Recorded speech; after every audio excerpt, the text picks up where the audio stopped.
Langsung saja ya saya buka. Assalamualaikum warahmatullahi wabarakatuh. Waalaikumsalam. Perkenalkan, nama saya Sultan. Saya salah satu mahasiswa Polbantan Yogyakarta semester 1. Di sini saya ingin menanyakan kepada Bapak Ibu sekalian, apakah Bapak Ibu pernah mengenal sayur? Ya, belum. Belum. Apakah dari Bapak Ibu sekalian? Ya, kalau yang udah makan, apakah tadi makannya ada sayuran? Ada. Ibu Nanda. Ya, Mbak Anda, Mas. Iya, Mbak Nanda. Mbak Nanda sayur. Pernah mas. Nah, apa biasanya Mas Hafid? Kangkung, Kangkung. J, Apakah sistem penanamannya masih yang seperti ini? senes, niku ngagem bedengan sing tinggi niku lho mas. Ya. Ngagem bedengan. Umumnya seperti ini ya, dijajarin seperti itu. Ya. Ya. Jadi biasanya permasalahan yang Mas Hafid dapatkan dengan menanam yang seperti ini apa? Apakah ada hama tanaman atau Banyak, Mas, seperti kalau apa hama. penyakit? Ya banyak kalau hama mungkin. Banyak. Ya. Apakah gini juga ya? Pernah nggak nanam kayak Oh gini? kalau kayak gitu belum pernah mas. Belum pernah. Iya. Nah biasanya Mas Hafid di lahan pertanian yang Mas Hafid tanami sayuran gitu pernah nggak terserang hama penyakit Wah seperti ini? sering mas. Nah Ya. ini ulat ya yang sering yang sering Tak kira mas. sering sekali malah dialami oleh para petani. Yang kedua, yang selanjutnya, nah ini pernah nggak Mas Hafid menemui satu hewan kecil ini di lahan pertanian Mas Hafid? Oh ada banyak mas. Ada hewannya. Iya. Biasanya Mas Hafid cara Mas Hafid dalam menyikapi cara Mas Hafid untuk mengusir hewan kecil ini bagaimana? Kalau itu biasanya kita apa ya? Ya cuma digusah, Gusah? ya diusir. Ya kalau disemprot insek kan bahaya nanti mas. Ya. Buat itu. Nah ini juga salah satu serangga ya yang dimana serangga ini sangat merugikan apabila sudah menyerang tanaman kita. Umumnya kalau serangga lalat buah ini biasanya menyerang pada buah-buahan yang kita tanam. Nah, biasanya nih kan Mas Hafid tadi menanamnya kayak gini nih. Ya. Biasanya pernah nggak sayuran atau buah-buahan yang Mas Hafid terserang penyakit seperti bentol-bentol kayak gini? Atak-atak ini? Ada itu gimana mas solusinya? Ada. Petik terus buang aja. Buang aja. Nah, kayak gini pernah nggak cabenya menemui cabai Itu besar? fusarium bukan mas? Pernah ya? Ya pernah. Nah, jadi dari dua permasalahan ini, misalkan nih di menyemprotnya cara mengatasinya dari dua permasalahan tersebut disemprot dengan insektisida, dengan herbisida. Nah itu kan tidak aman tuh buat kesehatan kita yang sebagai mengonsumsi sayuran tersebut. Nah jadi saya di sini berhubungan dengan ini menyampaikan materi cara mengatasi dua problem tersebut tanpa harus menyemprotkan ya insektisida atau herbisida kepada sayuran yang kita tanam. Jadi ada yang tahu nggak ini apa? Pulsa UV.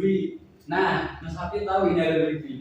Nah, jadi cara mengatasi dua permasalahan yang di atas itu adalah dengan menggunakan plastik UV. Jadi materi yang saya sampaikan hari ini adalah pemanfaatan plastik UV pada tanaman yang kita tanam. Nah, gini. Jadi gini ya, jadi cara menggunakan plastik UV tersebut adalah dengan mengolah seperti para seperti ini lalu ditutupi dengan plastik UV-nya. Jadi kan yang penyakit yang seperti ini tadi tuh umumnya disebabkan oleh curah hujan yang berlebihan mengenai tanaman yang kita tanam. Itu nggak kena ulat mas? Penyakit mata kakap namanya. Ini disebabkan oleh tanaman yang terkena terlalu sering oleh air hujan. Ini juga. Nah, jadi cara mengatasinya itu dengan membuat seperti ini. Nah, jadi kalau yang seperti itu untuk tanaman hortikultura ya, kalau tanaman perkebunan belum bisa.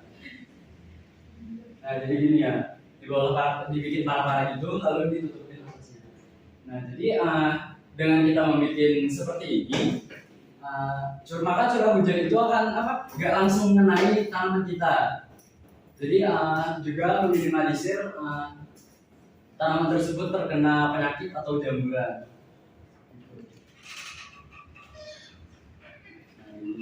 Kalau yang sudah seperti itu udah berskala industri. Jadi kalau bikinnya yang gini itu udah biayanya juga cukup mahal. Jadi di sini ada yang, nah kalau di dalamnya tuh seperti ini bikinnya. Jadi kalau kita di tengah-tengah sini akan mempermudah dalam penyemprotan, dalam perawatannya pun cukup mudah kalau kita menanamnya seperti ini dan dipasangin itu plastik UV-nya.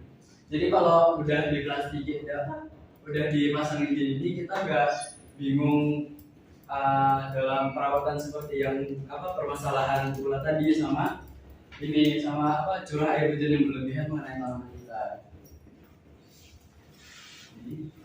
Nah kalau yang seperti ini minimalis nih. Jadi yang buat kita yang misalkan ada pekarangan rumah yang nggak terpakai, sulit berkebun, jarang terurusi.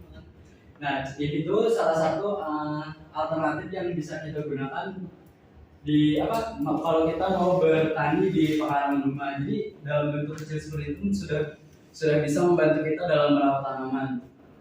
Gitu. Nah, ini seperti ini ya.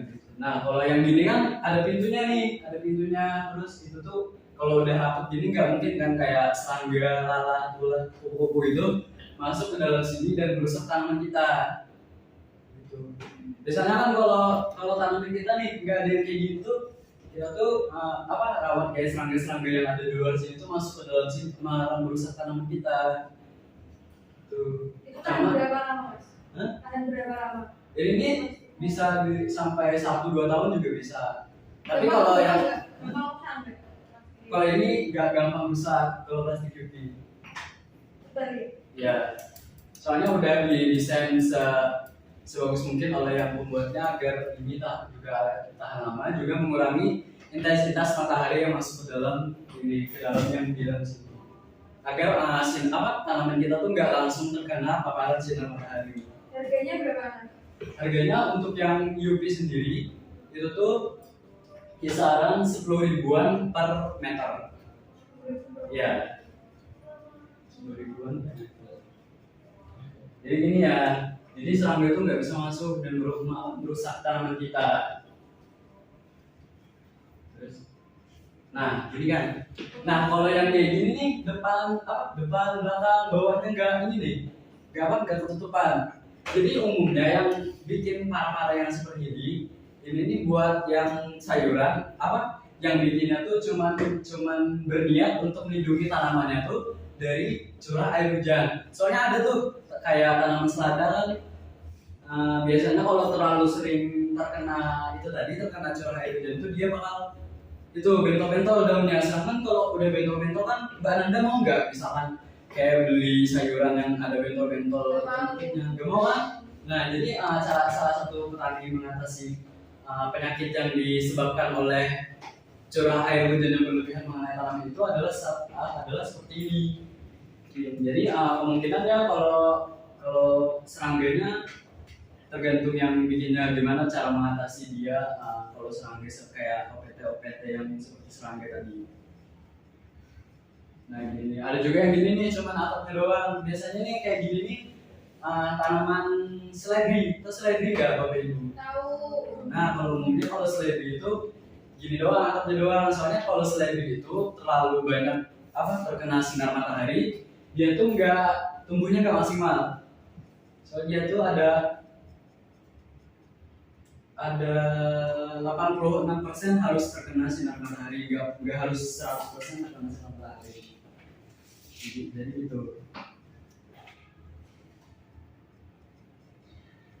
Nah dari tanaman kangkung tadi ya, nah itu kan butuh air yang cukup. Ya. Nah itu kalau ditaruh di dalam greenhouse apakah tidak kepanasan? Terus air masuknya gimana?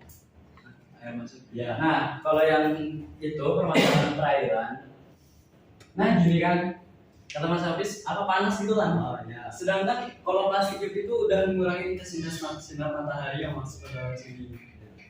Biasanya kalau ini yang nggak apa ya? Biasanya tuh ada juga yang bikin tuh ada yang dipasangin kipas di belakang itu. Sehingga tuh bisa apa? Mengeluarkan hawa panas yang ada di dalamnya. Kalau untuk perairannya biasanya tuh kayak di bawah sini tuh dipasangin pipa. Jadi pipa di situ, jadi di sini tuh ada apa? Kayak keran gitu. Nah, dari di keran situ buat kita ngalirin ininya. Kalau yang sekecil gini nggak terlalu susah sih, cuma misalkan kayak Ibu Nanda tadi, Ibu Nanda kan pengennya misalkan seharinya menyiramnya 2 kali sehari. Jadi untuk perairannya kan bisa diatur sendiri. Misalkan musim hujan nih, kalau musim hujan itu kan apa? Perairannya apa? Cara mengairinya, cara air yang dibutuhkan tanamannya kan bisa diatur kalau kita yang gunakan sini. Kalau apa? Kalau hujan menurun itu kan nggak bisa tuh diatur apanya? Curah apa? Airnya yang diserap tanamannya. Ya. Jadi kalau yang kayak gini kan kalau udah dipasang keran tuh kita tuh bisa mengatur misalkan pengen 1 kali sehari dalam penyiraman, 2 kali sehari dalam penyiraman, gitu. Kalau yang sudah berskala industri seperti ini tadi, nah jadi kan nggak mungkin nih kalau kita ngidupin kerannya satu-satu atau pakai ember lagi, nggak mungkin kan kalau kita hidupin, speakernya udah bisa jalan sendiri, nyalain airnya sendiri. Jadi seperti itu. Nah, misalkan kalau udah yang seperti ini tadi nih, udah terlalu apa? Misalkan udah terpecahkan nih masalah yang gara-gara ulat, terus yang apa? Bakteri, terus penyakit tanaman, terus manfaat dari kita manfaat dari kita mengaplikasikan plastik ini pada lahan pertanian kita tuh bisa meningkatkan hasil panen kita. Jadi apakah masih ada yang ingin ditanyakan? Cukup masih Mas. Jadi saya akhiri. Semua yang saya harapkan semoga Bapak Ibu sekalian bisa menerapkan plastik UV ini pada lahan pertanian Bapak Ibu sekalian dan juga merasakan manfaatnya dari penggunaan plastik ini, dan juga para petani Bapak Ibu sekalian bisa sejahtera. Itu saja yang dapat saya sampaikan, kurang lebihnya saya mohon maaf. Wabillahi taufiq wal hidayah. Wassalamualaikum warahmatullahi wabarakatuh. Waalaikumsalam.